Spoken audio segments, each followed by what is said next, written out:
Please welcome the founding members of the Board of Peace. The Minister of the Prime Minister's Court of the Kingdom of Bahrain.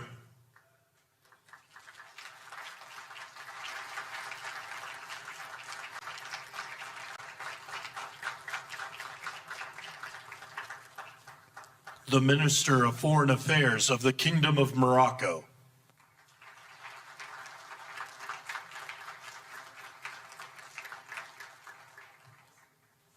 The President of the Argentine Republic.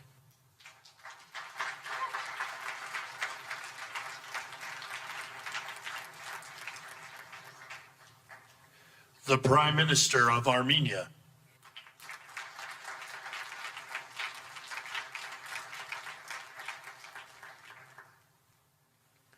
The President of the Republic of Azerbaijan.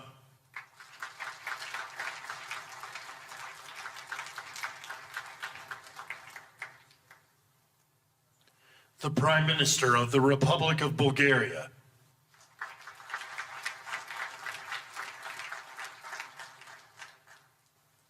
The Prime Minister of Hungary.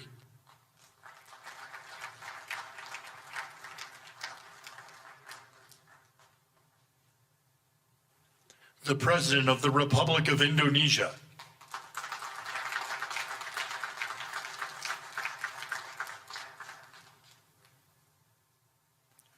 The Deputy Prime Minister and Minister of Foreign Affairs and expatriates of the Hashemite Kingdom of Jordan. The President of the Republic of Kazakhstan.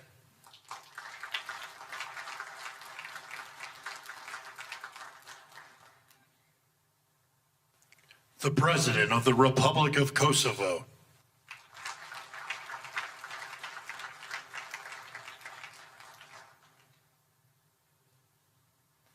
The Prime Minister of the Islamic Republic of Pakistan.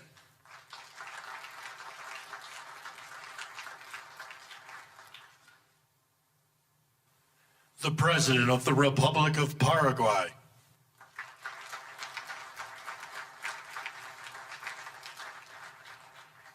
The Prime Minister and Minister of Foreign Affairs of the State of Qatar.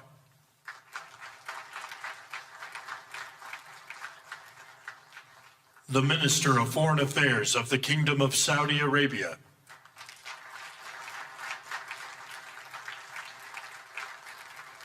The Minister of Foreign Affairs of the Republic of Turkey.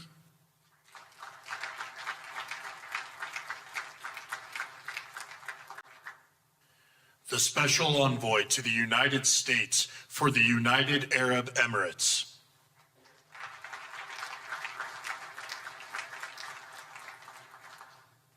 The President of the Republic of Uzbekistan.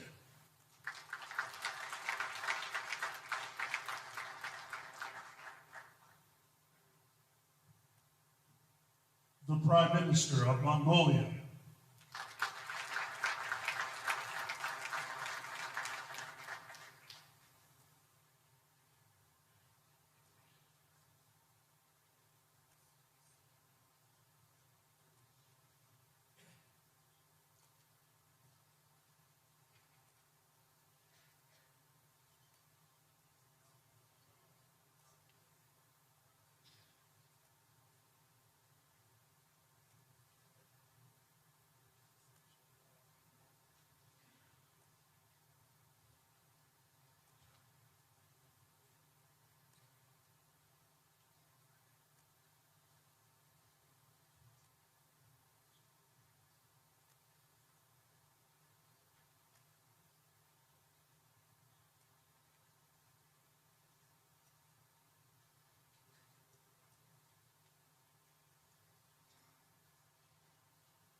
Please welcome the Chairman of the Board of Peace, the President of the United States of America, Donald J. Trump.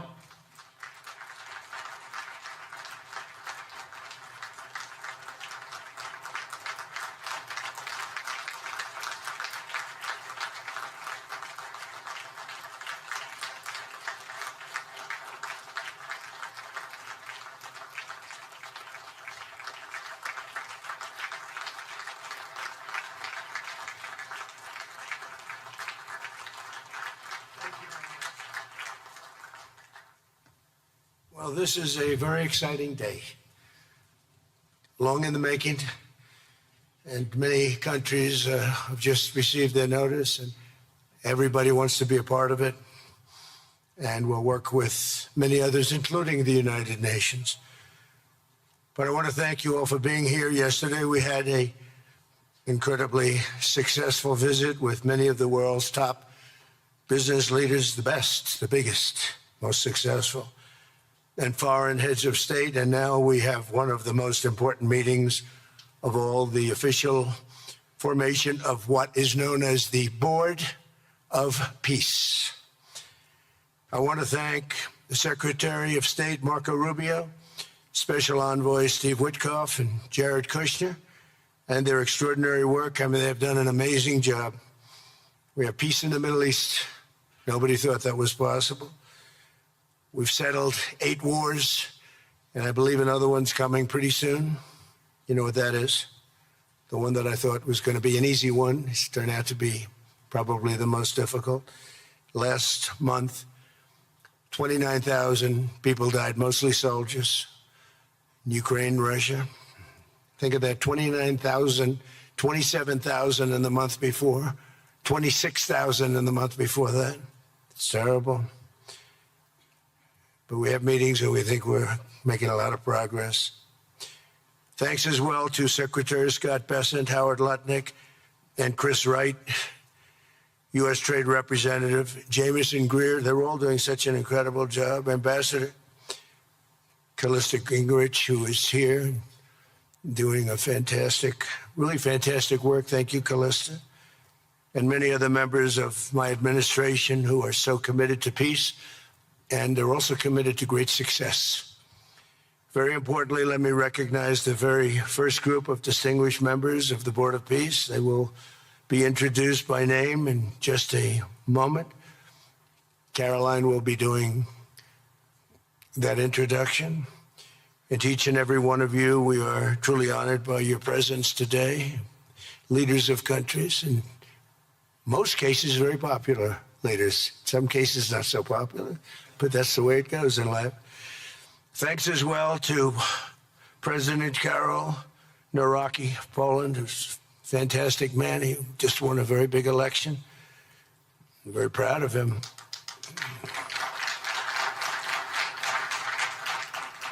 Amazing. Along with former Prime Minister of the United Kingdom, Tony Blair. Thank you, Tony, for being here. We appreciate it. And members of the Board of Peace Executive Board, great group. This week marks the 1-year anniversary of my second inauguration as president. No administration in history has achieved such a sweeping turnaround in 12 months' time at home and abroad. We have a tremendous mandate. We won the popular vote by millions. We won every swing state to 7. They were saying, can you win all 7? Is it possible? Because it's not done. And we won all 7. We have a great mandate back at home. As I said yesterday, the U.S. economy is booming with virtually no inflation. It was 1.2% for the last 3 months, and we inherited the worst inflation in the history of our country. And we have economic growth now of 5.4%, looks like.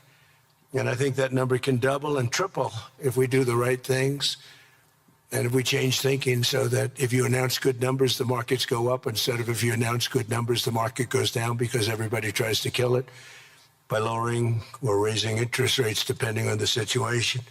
When America booms, the entire world booms.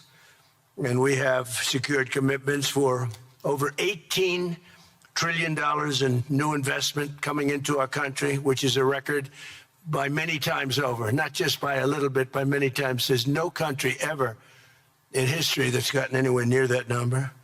Slashed our trade deficit by 77%. This is in 1 year. Yesterday was 1 year.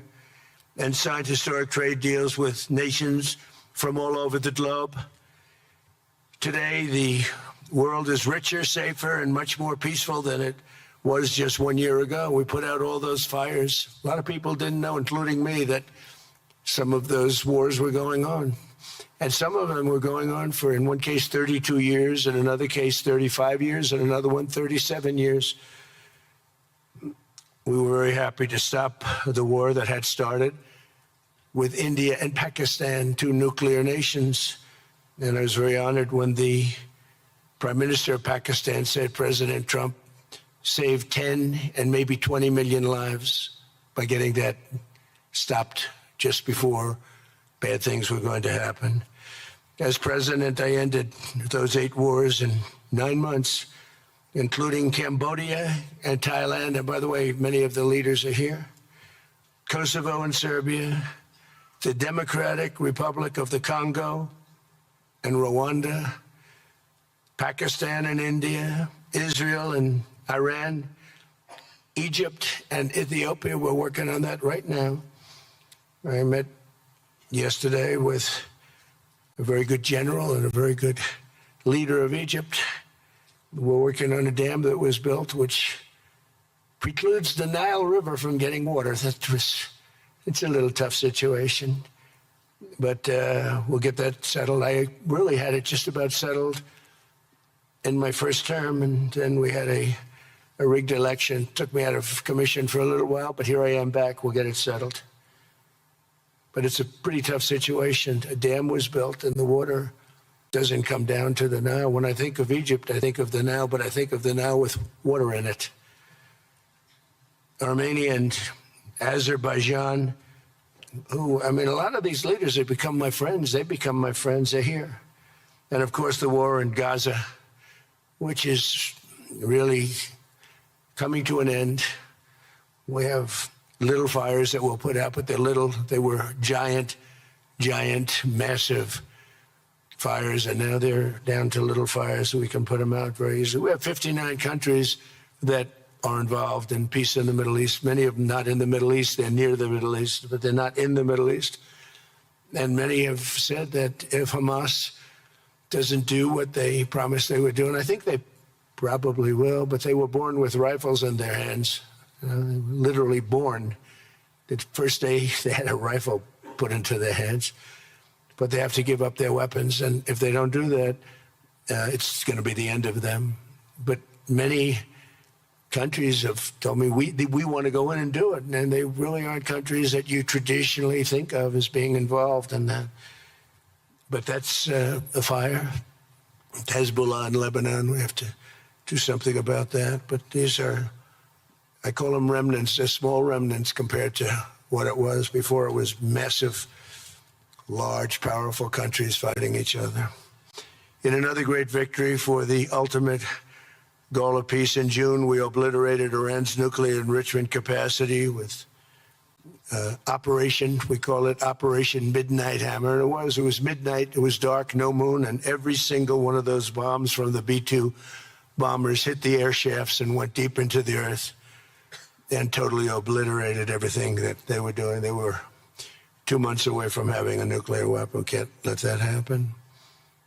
And Iran does want to talk, and we'll talk.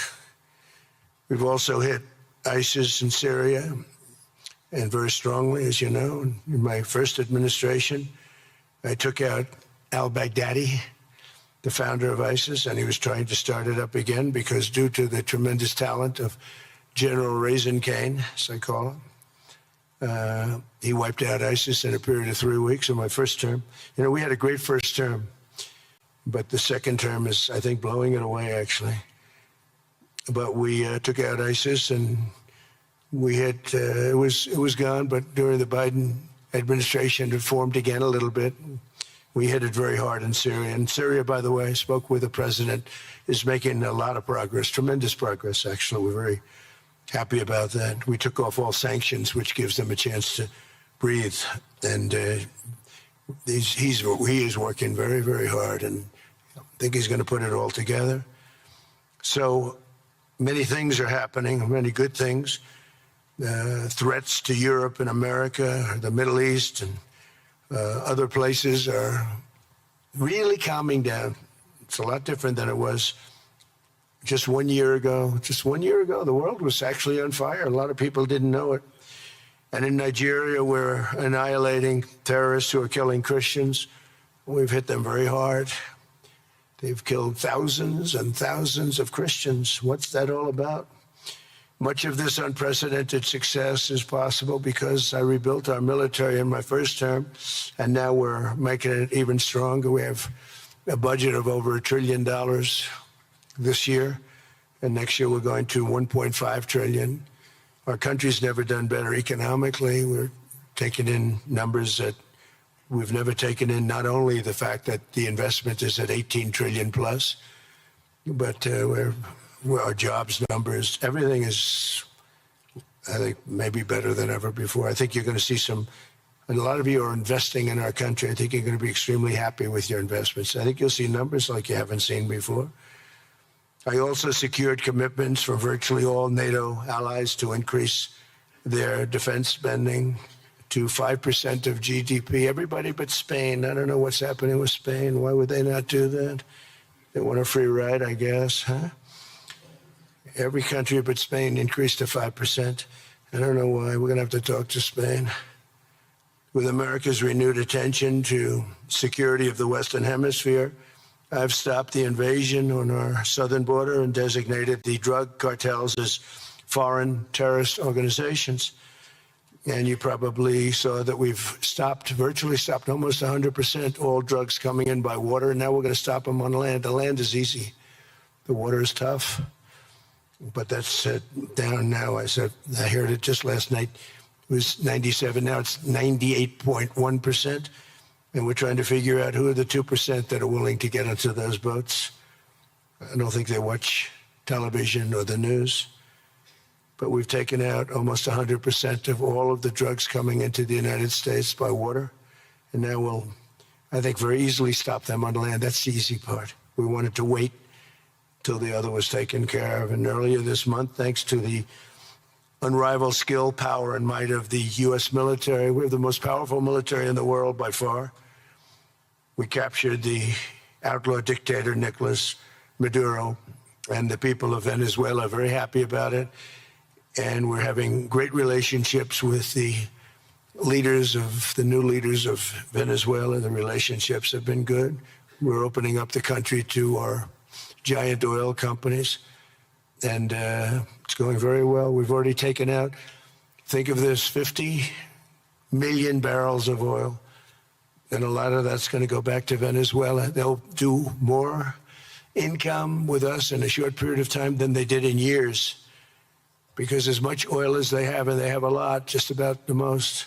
After us, there's a couple of countries that are in that category, but we have the most, actually, and they're second between Venezuela and us. We have 62% of the world's oil, but they have very little production, so they'll have a lot of production. All the oil companies, we had meetings, you probably saw, all the oil companies want to go in. They want to go in immediately. They're already touring the sites.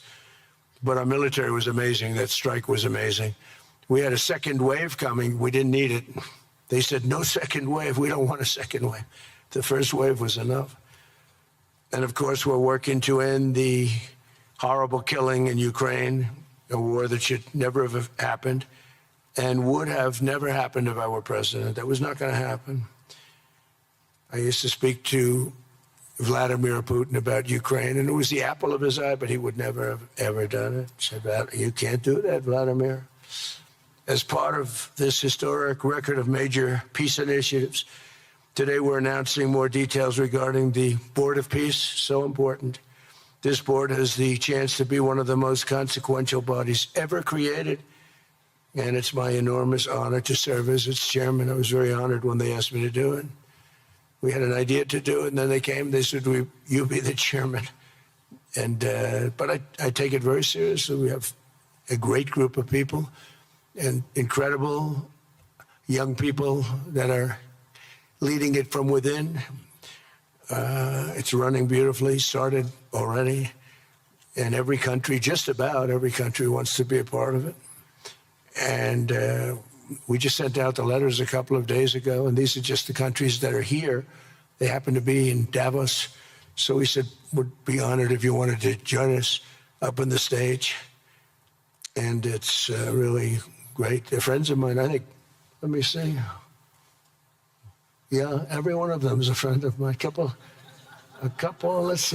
I like, a couple I don't like. No, I like, actually, this group, I like every single one of them. Can you believe it? Usually I have about 2 or 3 that I can't stand. Usually I have 2 or 3 that I don't like. I don't find them up here. I like every one of these people. No, they're great people. They're great leaders. And the Board of Peace is composed of leaders, the top leaders in the world, actually. Last October, we released a plan for the permanent end to the conflict in Gaza, and I'm pleased to say that our vision was unanimously adopted by the United Nations Security Council late last year. Under phase 1 of this plan, we have painstakingly maintained that Gaza, and we're going to have it very strongly, and it's what we have. Maintained the Gaza ceasefire, delivered record levels of humanitarian aid. We've given aid. You know, you used to hear all the people were starving and it was terrible. Now you don't hear that anymore. We've delivered record levels of humanitarian aid. I want to thank the United States, but I want to thank some of the countries that are sitting right up here, because they've sent great aid also in the form of money, where we go out and purchase food, and you don't hear those stories anymore with people starving. And secured the release of all 20, we secured the release of all 20 living hostages. Now I want to thank Steve Witkoff and Jared and everybody for working so hard. They worked so hard, but there were 20 remaining living hostages. Now we got hundreds out, but the last 20, I said, boy, that's going to be a tough one. And I said that a year before. And it was a tough one, but we got them. Got all 20, every one of them. And we had also about 28 that were dead, but the parents wanted them just as though they were living, just as much. Some cases it almost seemed more. It was amazing, actually, the love and them. But their boy had been killed. In just about all cases, young men. Their boy had been killed, and they wanted the body of the boy, and it looked like it couldn't be done. And with the exception of one, and we're close on the track of that, we've got them all, every single one of them, which is amazing. It's a rough job. That was a rough job.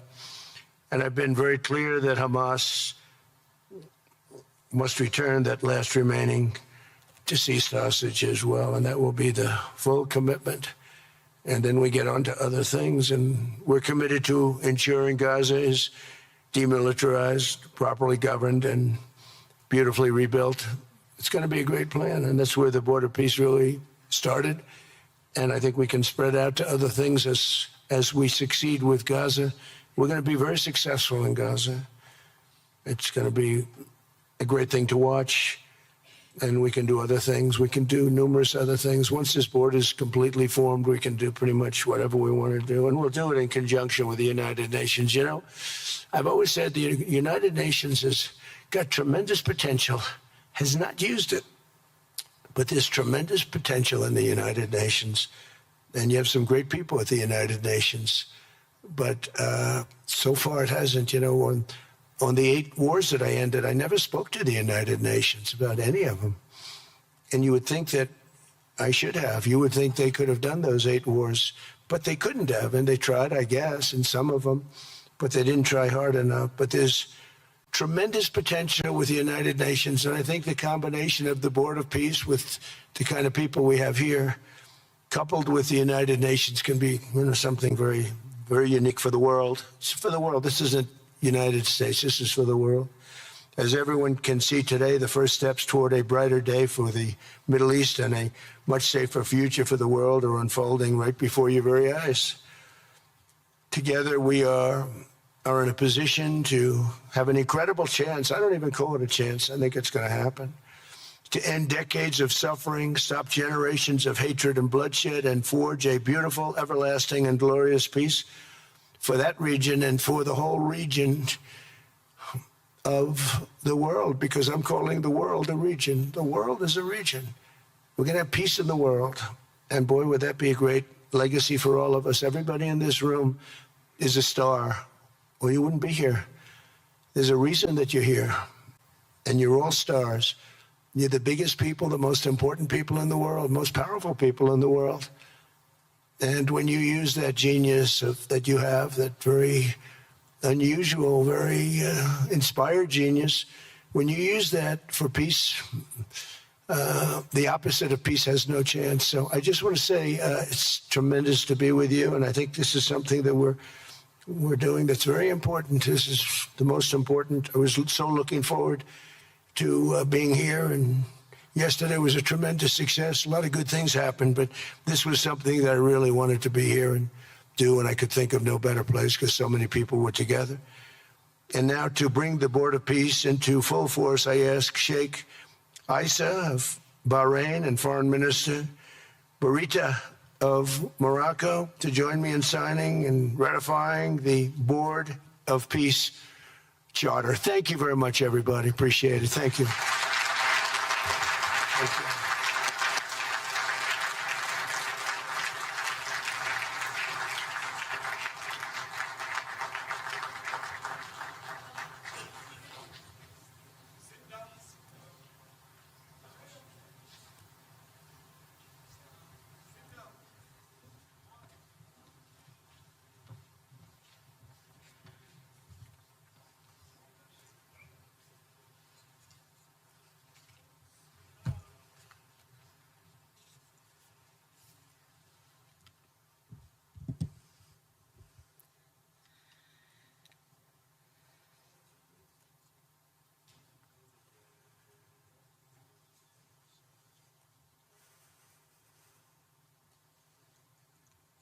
Okay.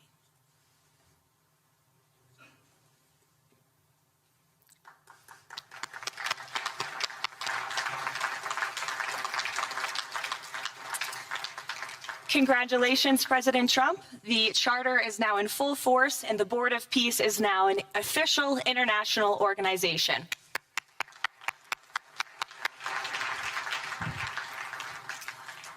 We will now continue the signing ceremonies, beginning with the President of Argentina and the Prime Minister of Armenia.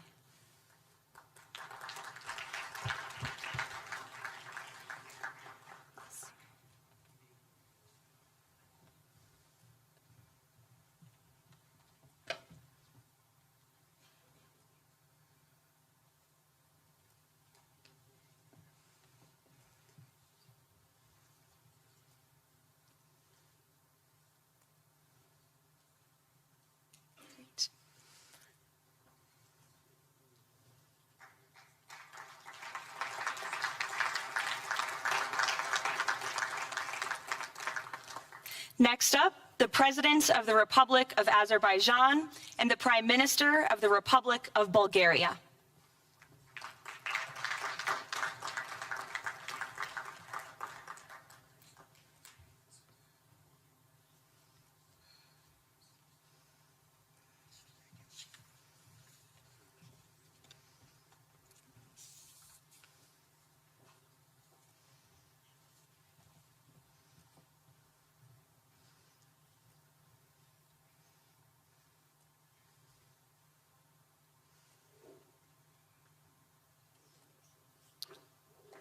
Thank you. Next, the Prime Minister of Hungary and the President of the Republic of Indonesia.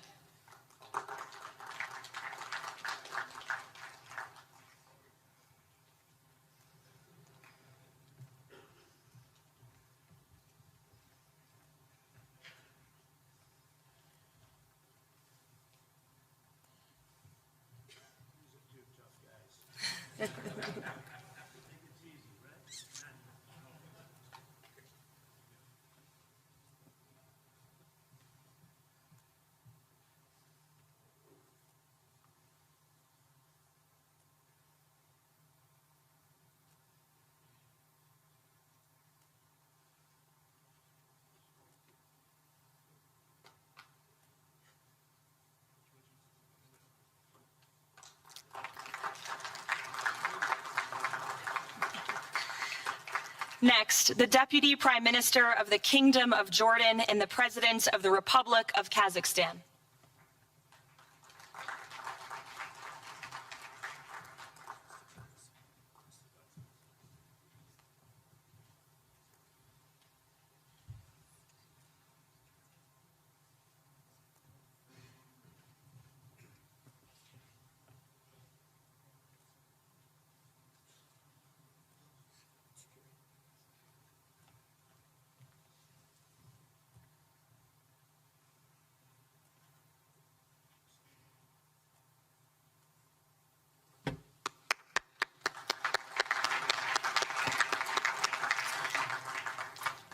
Next, the President of the Republic of Kosovo and the Prime Minister of the Islamic Republic of Pakistan.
That's it.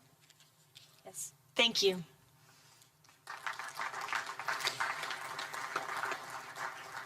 Next, the President of the Republic of Paraguay and the Prime Minister of the State of Qatar.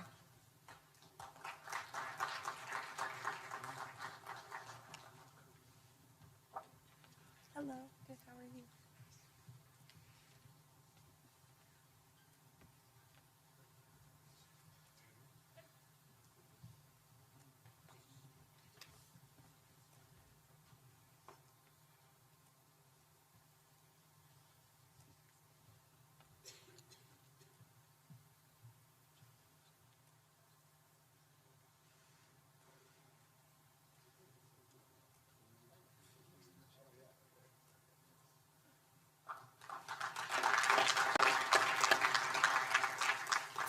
Next, the Minister of Foreign Affairs of the Kingdom of Saudi Arabia and the Minister of Foreign Affairs of the Republic of Turkey.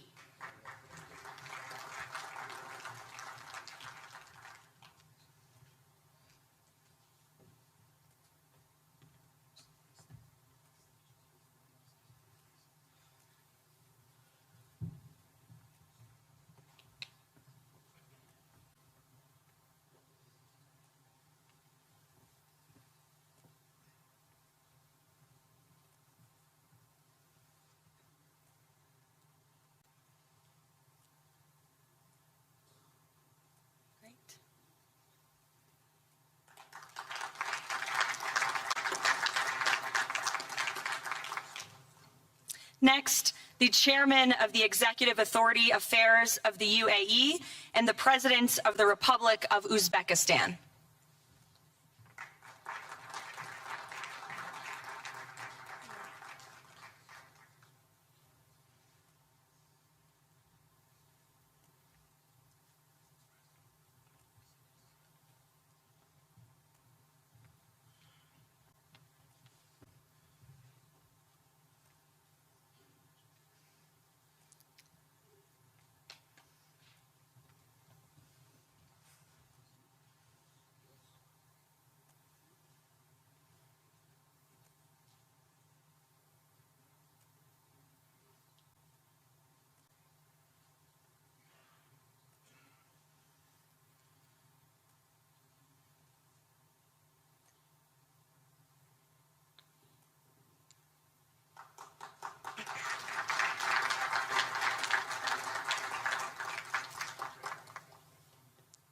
And last but not least, the Prime Minister of Mongolia.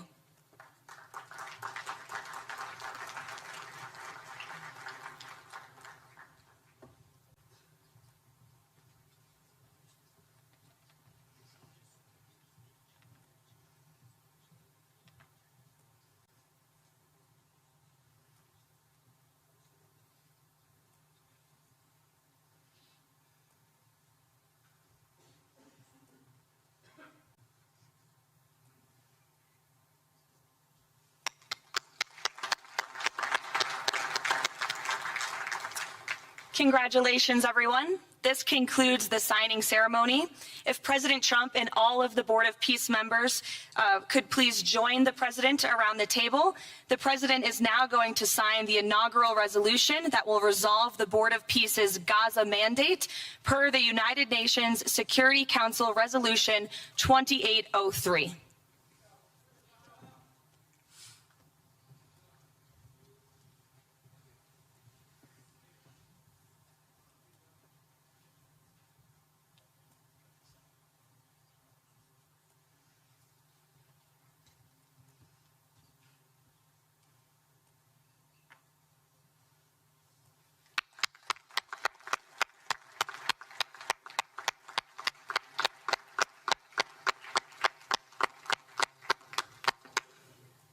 Congratulations.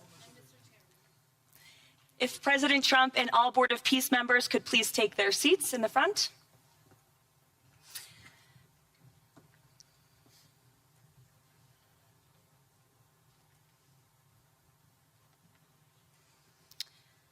Now it is my honor to introduce the United States Secretary of State Marco Rubio, who will speak about President Trump and his accomplishments. Without further ado, Secretary Rubio.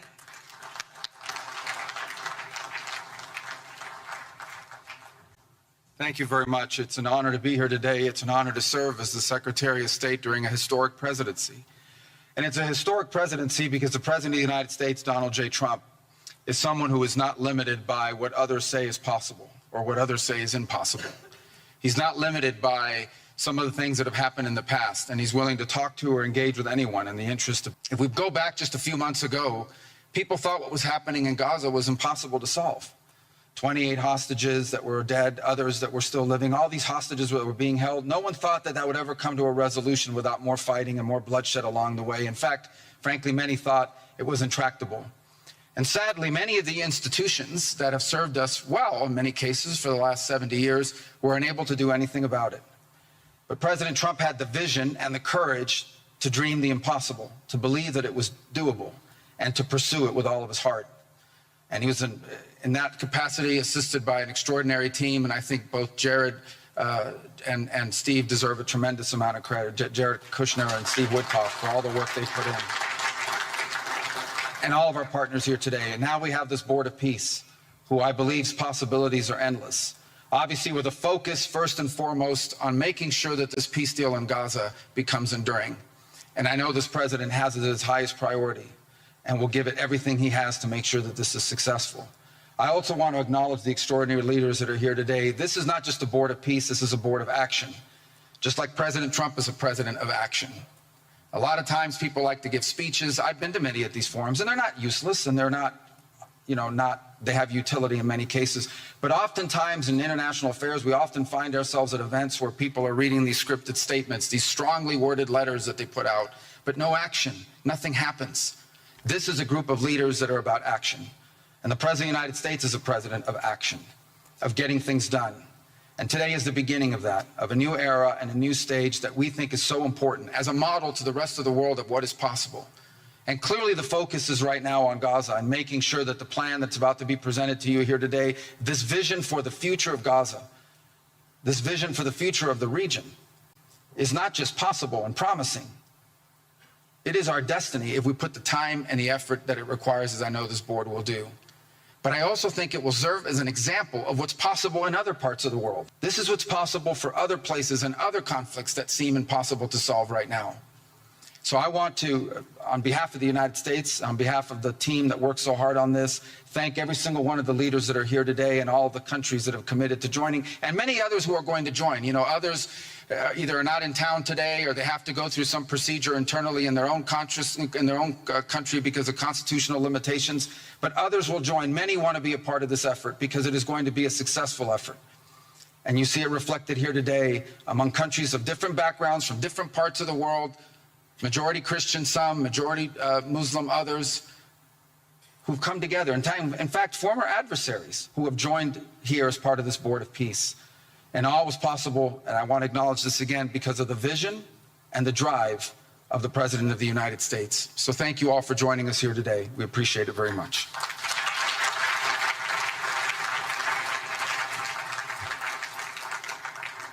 Thank you, Secretary Rubio. Please, if you could now turn your attention to the screens for a video message from the head of the National Committee for the Administration of Gaza, Dr. Ali Shaith. Distinguished leaders, colleagues, and friends, it is an honor to be here today. I want to start by thanking President Donald J. Trump and his administration for their intensive efforts to advance peace in the whole region. I also thank Egyptian President Abdel Fattah al-Sisi, Qatar, and Turkey as mediators, the Palestinian Authority, and members of the United Nations Security Council for welcoming the comprehensive peace plan. These efforts created the opportunity for a new future in Gaza Strip. But what will really matter is what comes next. This transition will succeed only if it delivers real, tangible improvements in daily life for Gazans. As Chief Commissioner of the National Committee for the Administration of Gaza, it's my responsibility to turn this moment into action, to restore order, to rebuild institutions, and to create a future for the people of Gaza defined by opportunity and dignity, under the principle of one authority, one law, and one weapon. As a first step, I am pleased to announce the Rafah crossing will open next week in both directions. For Palestinians in Gaza, Rafah is more than a gate. It is a lifeline and symbol of opportunity. Opening Rafah signals that Gaza is no longer closed to the future and to the world. I want to be clear, there is much more work ahead, and none of it is easy. The road forward will involve difficult decisions and setbacks, but this is a real step, and it marks a new direction. Now, I would like to address the people of Gaza. من أرض الكنانة أتوجه الآن بكلمتي إلى أبناء شعبنا الصامد الصابر في قطاع غزة.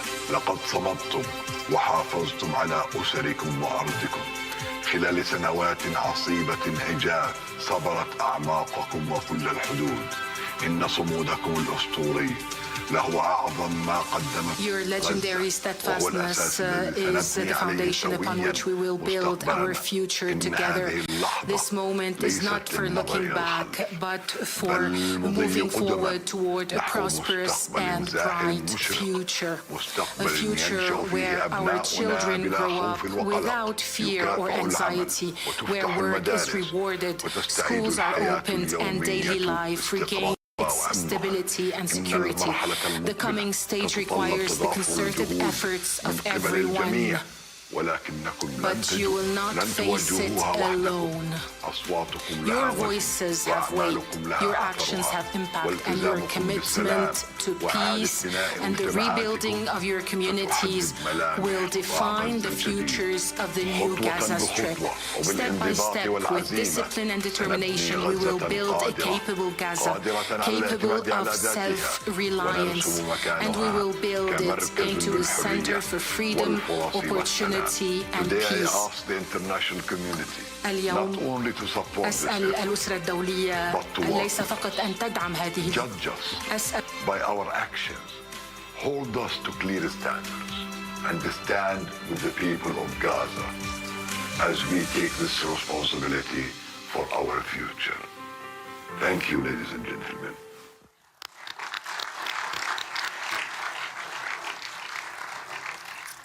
I now would like to welcome to the podium U.S. Special Envoy Steve Witkoff and Jared Kushner.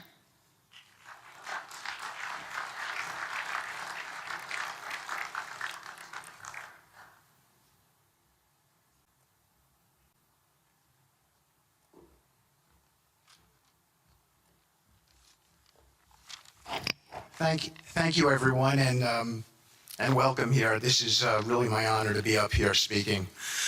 I remember when the president asked Jared, and of course our great Secretary of State, to work on something that the world thought was impossible and unattainable. But the president, on this peace deal for Gaza, as on all other deals we work on his behalf, said we had to try. And of course, we were inspired by that. We have achieved a peace deal in Gaza. We have brought the hostages home, all of the bodies except for one, and we will bring that body home too. And maybe most importantly, we have created a sense of hope for what the future can bring in Gaza and all other places where the Board of Peace will operate. And I am so honored, Mr. President, to have worked on this on your behalf. I'd like to thank some people here who are here with us tonight who have done so much, done indispensable work to bring this deal together. Sheikh Mohammed, my good friend from Qatar, and Ali Al-Tawadi, Hakan, Fidan, and Ibrahim, General Hassan, and Foreign Minister Badr Abdulati, and of course, President Sisi, and Prime Minister Netanyahu, former Special Envoy Ron Dermer, and Michael Eisenberg for all that they did. I would also like to thank our core working group and members of the Board of Peace who have been working nonstop on behalf of this incredible, noble effort, around the clock for months on end, sacrificing time with their families and their own personal lives because they believe in the mission and the vision that the President has set out for us. I'd also like to thank, those people include Tony Blair, Yakir Gabay, Josh Grunbaum, Aryeh Lightstone, Laurent Tankman, Admiral Cooper, General Frank, and I probably have forgotten some along the way. And then perhaps most importantly, I want to thank our administration. We have an incredible team. It's amazing to work for this administration. I think you see the results that we get on behalf of the President because he inspires us so much. So I'd like to thank the Vice President of the United States, J.D. Vance, for all of his help and guidance, our Treasury Secretary, of course, the Secretary of State, who we work hand in glove with, and a special thanks to our Chief of Staff, Susie Wiles, who is always available to us for consultation, for steering, and for all else that she does. Thank you.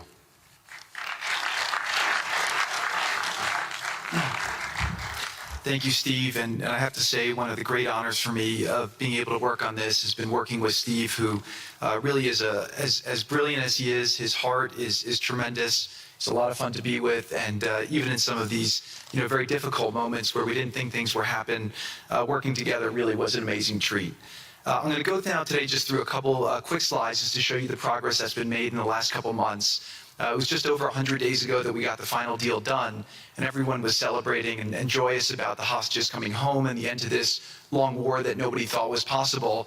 And Steve and I were panicking, saying, what do we do next? How do you implement peace? And as you guys know, peace is a different deal than a business deal because you're changing a mindset. And in Israel, there was 2 years of very intense war. For the people in Gaza, there was more than just 2 years of war. They had 20 years of hopelessness being ruled by a terrorist organization. For the people in the Middle East, their hearts were pulled by this. And throughout the entire world, it really was weighing on us. And so we needed to think about, what do we do next? How do we change the habits? How do we change the behaviors? And we really got to work right away. And the team that Steve thanked, including the White House team and the team of volunteers, it's really been an incredible effort, very entrepreneurial. And we really did it in the way. I've been working now with President Trump for 10 years on politics. And what continues to amaze me is that he always takes a first principles approach and says, what's the most optimal outcome? Aim for that. Whereas politicians are always focused on the downside or what could go wrong or how to make it a little bit better. He always says, aim for the best possible and do your best to get there. And if everyone thinks it's impossible, that's even more reason why you should aim for it. And so really thank you for the leadership and the inspiration for doing this. And I think you'll see today we've achieved more than thought was possible. And our ambition is still to go for something, I think, better than most people think is possible as well.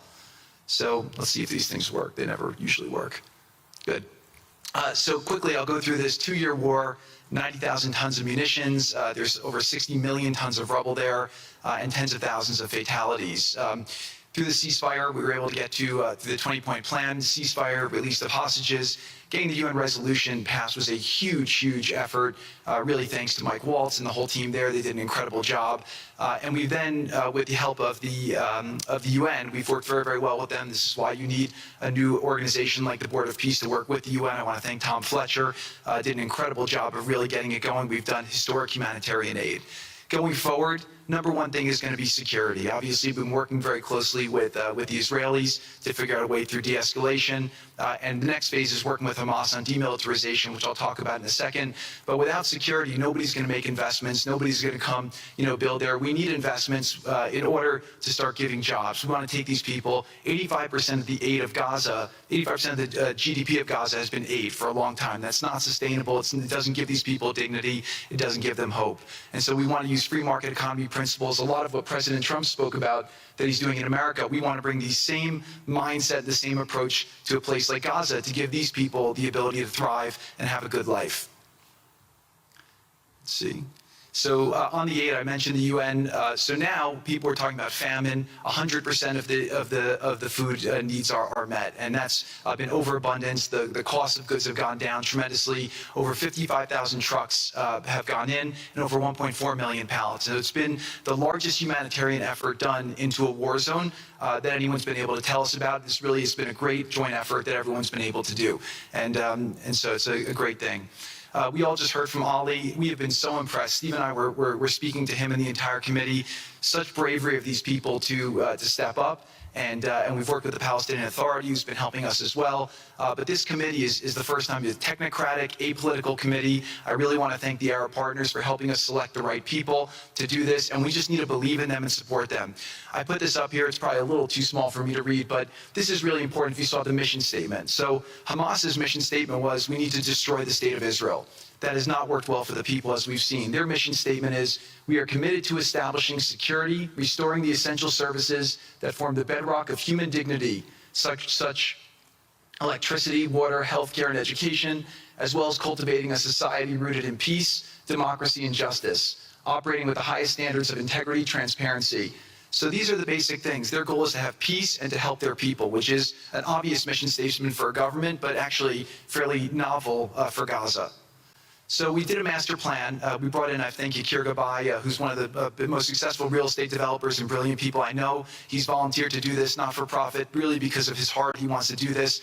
And we've developed ways to redevelop Gaza. Gaza, as President Trump's been saying, has amazing potential. And this is for the people of Gaza. We've developed it into zones. In the beginning, we were toying with the idea of saying, let's build a free zone, and then we have a Hamas zone. And then we said, you know what, let's just plan for catastrophic success. Hamas signed a deal to demilitarize. That is what we are going to enforce. People ask us what our plan B is. We do not have a plan B. We have a plan. We signed an agreement. We are all committed to making that agreement work. There's a master plan. We'll be doing it in phasing. In the Middle East, they build cities like this in 2-3 million people. They build this in 3 years. And so stuff like this is very doable if we make it happen. Rothel will start with. This will show a lot of workforce housing. We think this can be done in 2-3 years. We've already started removing the rubble and doing some of the demolition. And then New Gaza. It could be a hope, it could be a destination, have a lot of industry, and really be a place that the people there can thrive, have great employment. Once this starts going, we think there should be 100% full employment and opportunity for everybody there.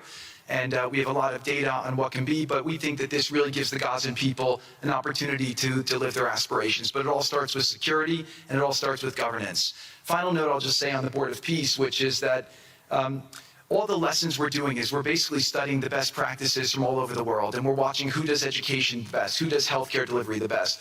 All of these things it's not secret IP. All this is IP that the Board of Peace is going to make public, and we want to encourage all the countries to be able to follow these best practices. A lot of the things that President Trump is doing in America, if they're working, we should all be copying them. If we find what's working in other countries, we should be copying them too. And so what the Board of Peace will have the ability to do if we're successful with Gaza is really show how do you do peace implementation, which is something that when we got this deal done, we didn't really find too much expertise or know-how on how to do it. So as we're creating this system, hopefully it's something that we can just document these learnings and make them available to all else who want to use them in the future. So demilitarization, this is something we're starting now. We have a new government in Gaza. This government will be working with Hamas on the demilitarization to really take the principles that were agreed to in the document to the next phase, and hopefully that will be successful. Without that, we can't rebuild. So if Hamas does not demilitarize, that will be what holds back Gaza and the people of Gaza from achieving their aspiration, and that's very important. So the next 100 days, we're going to continue to just be heads down and focused on making sure this is implemented. We continue to be focused on humanitarian aid, humanitarian shelter, but then creating the conditions to move forward. So thank you. Final point I'll just make is this is really only possible because of the work of so many people and President Trump's great leadership. But a lot of you have been asking, how can we help? So the countries have all been incredibly generous. We'll be doing the first conference where we'll announce a lot of the contributions that will be made in a couple weeks in Washington. From the private sector, there'll be amazing investment opportunities. I know it's a little risky to be investing in a place like this, but we need you to come, take faith, invest in the people, try to be a part of it. And then finally, I'll just talk to people on the media and on the social media, which is, this deal only happened because we worked with Israel, we worked with Turkey, we worked with Qatar, we worked with Saudi, we worked with Egypt. I mean, everyone worked together. We worked with UAE. We all worked together to make this happen. I see a lot of people trying to escalate, criticizing Israel or Israelis criticizing Turkey or Qatar. Just calm down for 30 days. I think that the war's over. Let's do our best to try working together. Our goal here is peace between Israel and the Palestinian people. Everyone wants to live peacefully. Everyone wants to live with dignity. Let's put our efforts towards promoting those who are doing the work to build this up, like Ali and his committee. Let's focus on the positive stories, and let's just calm down, turn a new chapter, and if we believe that peace is possible, then peace really can be possible. So we're going to continue to work every day. We need all of your help to do it. And again, I just really want to thank President Trump for his leadership in doing this. This would not have been possible without your commitment to this. Everyone thought it was impossible to end this war. You never gave up. You never stopped. Every time there was a setback, you told us to try harder. You gave us different ideas. And we've made several impossible things happen just in Gaza to date. And no reason why we shouldn't be able to make even more impossible things happen. So really thank you for your amazing leadership.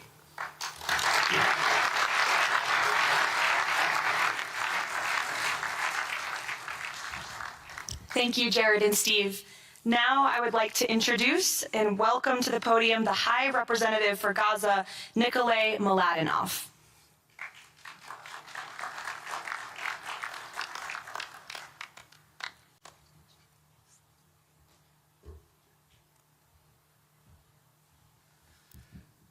Mr. President, it's a great honor and a massive responsibility for me, for my team, for all of us to be here with you to begin this journey.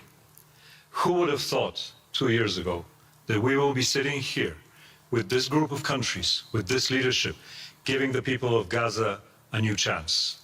Who would have thought that last Friday I would be sitting, Mr. President, in Cairo with an amazing group of Palestinian technocrats, people who you don't see on the news, people who are not media personalities, but who are experts, who are committed to giving their people a chance in life. And this is what this is all about.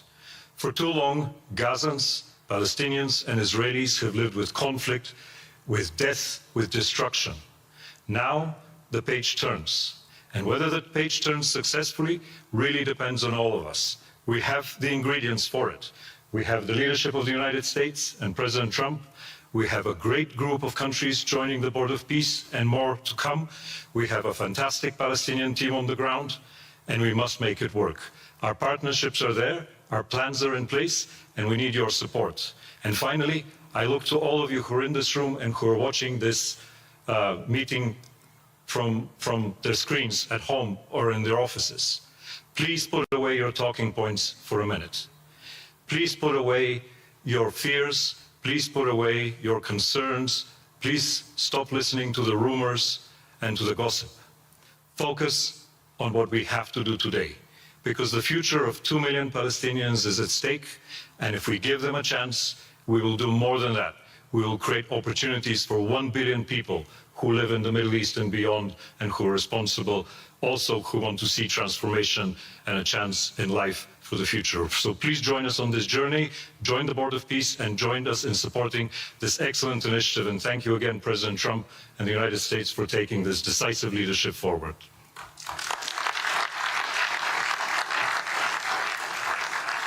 Thank you. President Trump, would you like to make some concluding remarks?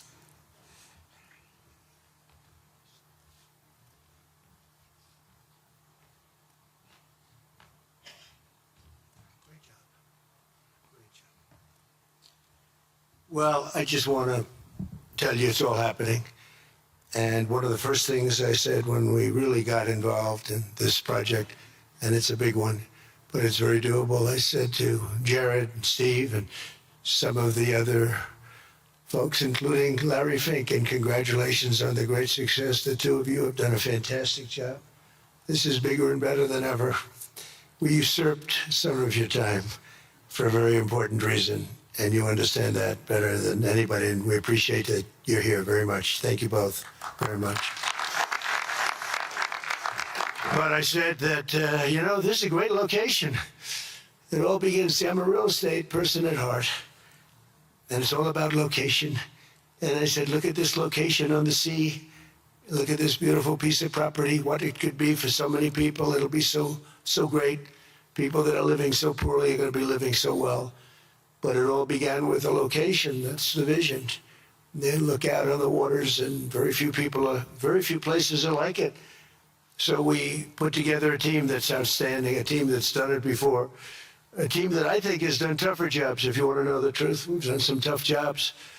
And we continue to, as far as the United States is concerned, we're behind it. And the United States has never been stronger, never been bigger, better. It's doing really well.